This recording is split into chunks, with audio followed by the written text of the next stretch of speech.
একজন হিন্দু রাজা যার নাম ইতিহাসে অনেকেই জানেন আবার অনেকেই ভুলে গিয়েছেন, কিন্তু তিনি নাকি আওরঙ্গজেবের মেয়ের সঙ্গে প্রেম করতেন।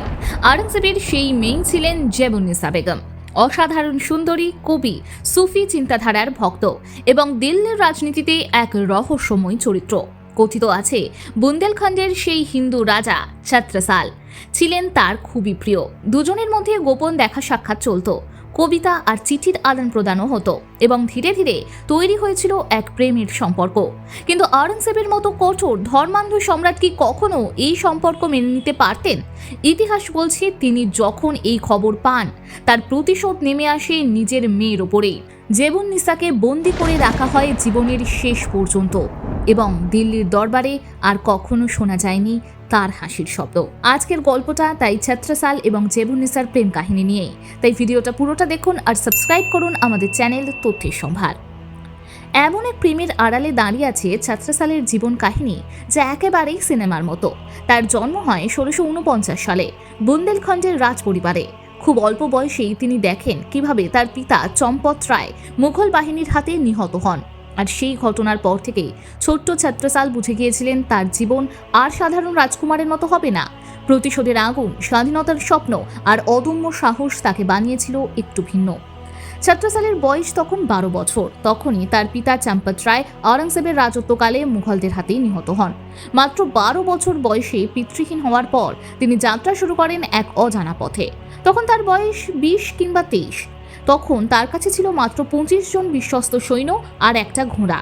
এই অবস্থায় তিনি ঘোষণা করেছিলেন মুঘলদের বিরুদ্ধে যুদ্ধ হবে এবং বুন্দেলখণ্ডকে তিনি স্বাধীন করবেন। কেউ তখন তাকে বিশ্বাস করেনি, এমনকি নিজের জনগণও ভাবত এ এক উন্মাদ রাজপুত্র যিনি আসন্ন মৃত্যুর পথে এগিয়ে যাচ্ছেন। কিন্তু ধীরে ধীরে সেই ছোট্ট বাহিনী এক একটা যুদ্ধে জয়লাভ করে। ছোট ছোট দুর্গ দখল হয়, গ্রামগুলো মুক্ত হয় আর লোকেরা তার পাশে এসে দাঁড়াতে শুরু করে।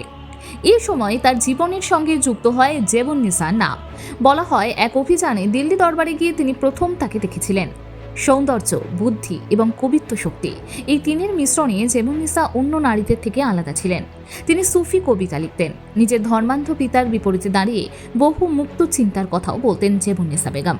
ছত্রসালের মতো এক বিদ্রোহী রাজপুত্রের কাছে এ ছিল অদ্ভুত আকর্ষণীয়। ইতিহাসে প্রমাণ কম, কিন্তু লোককাহিনী বলে তাদের মধ্যে গোপনে সম্পর্ক গড়ে ওঠে। প্রেমিক প্রেমিকার মতো তারা চিঠি লিখতেন, কবিতা শেয়ার করতেন। আওরঙ্গজেব যখন খবর পান, তখনই তার কঠোরতা নেমে আসে। ছত্রসালকে হয়তো তিনি হত্যা করতে পারেননি, কিন্তু নিজের কন্যাকে তিনি সারা জীবন বন্দী করে রাখেন। জেবুন্নিসা সেই বন্দিতেই লিখেছিলেন অসংখ্য কবিতা, যেখানে তার দুঃখ, বেদনা আর হারানো প্রেমের প্রতিচ্ছবি ধরা পড়ে। কিন্তু ছত্রসালের লড়াই তখনও শেষ হয়নি। তিনি অল্প অল্প করে ওরচা, ঝাঁসি, পান্না, সাগর এই জায়গাগুলো দখল করছিলেন।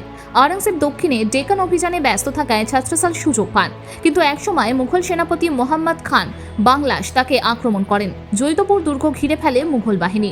ছত্রসাল অবরুদ্ধ হন। মনে হচ্ছিল এবার তার সংগ্রাম থেমে যাবে, কিন্তু এখানেই আসে ইতিহাসের এক নাটকীয় অধ্যায়। অবরুদ্ধ ছত্রসাল লিখলেন একটি চিঠি মারাঠা পেশোয়ার বাজিরাওয়ের কাছে। সেই চিঠি কেবল সামরিক সাহায্যের আবেদন ছিল না, বরং কবিতার মতো একটা করুণার্জি। তিনি লিখেছিলেন, যেমন গঙ্গা আর যমুনা সাগরে মিলিত হয়, তেমনি আমার দুঃখ তোমার বীরত্বে আশ্রয় চায়। বাজিরাও সেই ডাকে সাড়া দেন। ঝড়ের বেগে তার সৈন্যরা এসে পড়ে আর মুঘল সেনাদের গুঁড়িয়ে দেয়। ছত্রসাল মুক্তি পান, তার রাজ্য আবার স্বাধীন হয়। কৃতজ্ঞতায় তিনি বাজিরাওকে শুধু রাজ্যের অর্ধেক দেননি, নিজের কন্যার বিয়েও দেন তার সঙ্গে। আর সেই মেয়েই হলেন কিন্তু মস্তানি, পেশোয়া বাজিরাওয়ের দ্বিতীয় স্ত্রী। মস্তানি ছিলেন ছত্রসালেরই পত্নী রুহানি বেগমের গর্ভে জন্ম নেওয়া এক কন্যা। এভাবেই মারাঠা আর বুন্দেলখণ্ডের মধ্যে নতুন জোট গড়ে ওঠে। একদিকে রাজনৈতিক লাভ, অন্যদিকে রক্তের সম্পর্ক। এসবই উত্তর ভারতের ইতিহাসকে একেবারে পাল্টে দেয়। ছত্রসালের গল্পের মধ্যে আছে শোক, প্রেম, প্রতিশোধ আর জয়।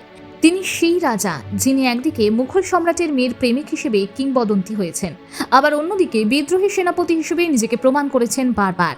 তার জীবন যেন দ্বন্দ্বে ভরা, একদিকে জেবুন্নিসার বন্দিত্ব, অন্যদিকে নিজের স্বাধীন রাজ্যের প্রতিষ্ঠা। ইতিহাসের পাতায় তিনি হয়তো এতটা আলোচিত নন, কিন্তু বুন্দেলখণ্ডের মাটিতে আজও তার নাম উচ্চারিত হয় শ্রদ্ধার সঙ্গে। কারণ তিনি প্রমাণ করেছিলেন, যখন চারিদিক থেকে অন্ধকার ঘিরে ধরে, তখন একটা মাত্র প্রদীপও হাজার মানুষের আশা জাগাতে পারে। আর সেই প্রদীপের নাম ছিলই ছত্রসাল। ভিডিওটি ভালো লাগলে লাইক, শেয়ার, কমেন্ট করতে ভুলবেন না আর সাবস্ক্রাইব করুন আমাদের চ্যানেল তথ্যের সম্ভার।